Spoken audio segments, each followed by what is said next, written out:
killer, such that this debate is even possible. But be careful when you're answering.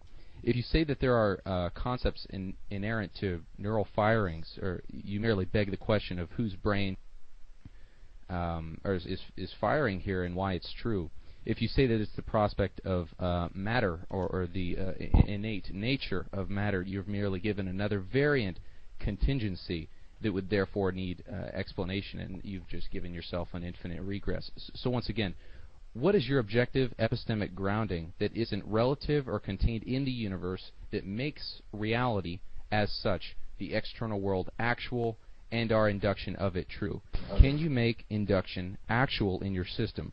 Or are you of the same conclusion as David Hume and Bertrand Russell, in that they accept that your atheistic worldview cannot account for the very affirmation of its own truth? I think that was about 5 questions and 5 points, but no, wait, don't go off of Doc yet. Crap. Okay, no one else go on Doc unless we tell you to, please, or else you can be kicked. Okay, but yes, that was that was about 5 questions and about 5 assertions at the same time. I am going to do my best for that because that was a very long little rant you went on. I'm going to literally try my best in ascertaining exactly what you were talking about. My basic position as to the origin of the universe and as to where we get anything from, why there is something rather than nothing, my answer is virtually unequivocally, I don't know, as well as I'd like to extend that to no one else knows. I go along with the same line of reasoning in that nothing is... forms of logic is provable, but there's nothing in reality that is actually provable beyond one's own existence. I can never 100% demonstrate that MigKillerTwo exists to anyone else. Nor can I demonstrate to him that he exists. I had this debate with a Calvinist, I think many of you know him as Monty, but the logical proof that if some x's are... Someone kick him.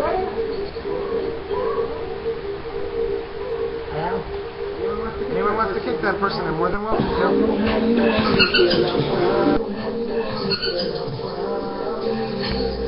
Kicking seems different on here. Thank you. Kicking seems different on here. A little bit, probably. Free Baker, no one is allowed on the dock unless they are given permission. I'm just letting you know. If anyone kicks you, it's your own fault.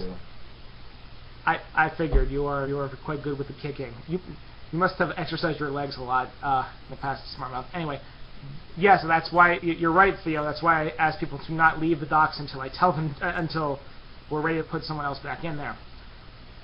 Thank you, Theological. That's fine. And if whoever the want me to help you through this, because I think you think that I'm proposing the cosmological argument, and I'm not. I'm asking for your epistemic grounding, and that is to say your explanation in your worldview that makes reality as such. Because right now, given your suppositions about reality, you're talking to yourself. You are, psychologically speaking, a psychopath. You haven't given an epistemic grounding to reality which makes any of this possible. The very notion of language is impossible in your worldview. If you cannot give a grounding that contains within it of itself transcendent objectivity, and I'm not even talking about God, but all you're doing right now is begging the question. You're not even talking to me. The statement that I am but neural phenomenon in your brain is of equal significance, equal truth to the claim that I'm an actual person talking to you right now in your worldview. So can you give me an epistemic grounding other than that truth is absolutely relative? Okay, I'm going to ask you this real fast so I make sure I understand what you're saying. Are you saying that I don't really know that anything that I'm experiencing is really reality? I'm just assuming it's so. Is that what you're kind of saying? In one sentence, I'm asking for your answer to the problem of induction as outlined by David Hume and Bertrand Russell. These are the people that that formed your worldview. These are the philosophy that predates you. I'm asking you to clarify your position on the problem of induction as it is a real philosophical inquiry that is very damaging to your position, and I'm asking you to answer it.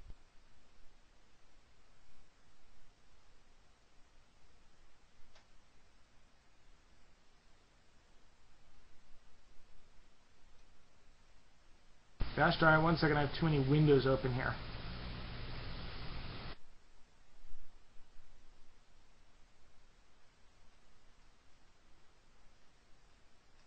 The problem of induction has to do with, in an atheistic view of the universe, if we're going to say that only matter and energy exist, then we are but matter in motion. Everything is but matter in motion without external personality.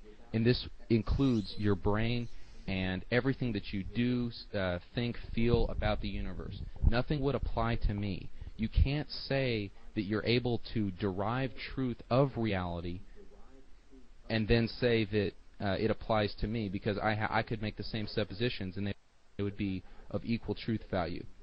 You've got to give an explanation that grounds what's called the uniformity of nature, that somehow in the external world you speak its language and you understand it fluently and can apply it.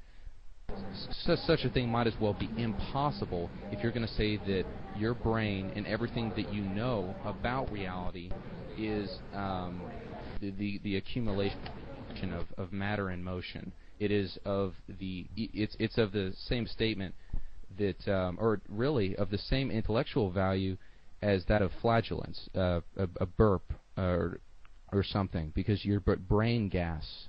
Okay, so unless you can give something that makes actual the external world, we've no reason to think that you're anything other than a psychopath. And I don't mean that in a degrading way, but right now it's on the same level as the emotivist theory of ethics, which says that we merely give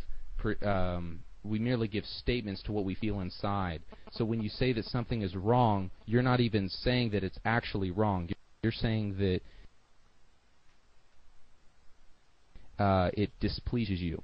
So can you give me an epistemic grounding that makes things true instead of just giving me an emotivist grunt saying that it pleases you? Because right now that's all really your worldview can account for.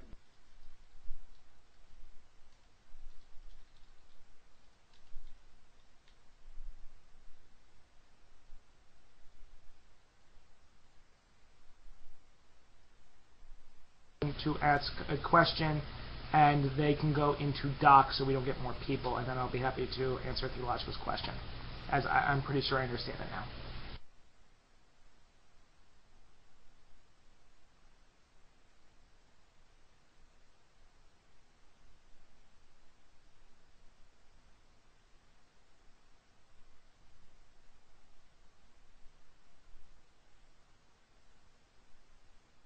Mig, are you there? Yeah, I'm here. Yeah, pick someone to go in the dock so we don't get more trolls. Rabbit Ape, do you have a webcam available?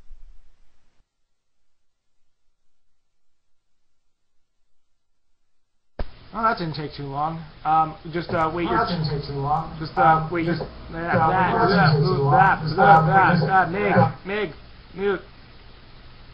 Okay, Theologica, I'm sure you realize this by now, but no, you may not leave dock. I was wrong. You don't realize this. Do not leave dock. No one leave dock until we say so, because there's trolls and they're everywhere. Yes, stay on dock until we get you to leave, which won't be until after Smartmouth leaves. Everyone that's on dock. No one leaves dock until we say so. Yes, it is in fact an ape, and he is very rabid.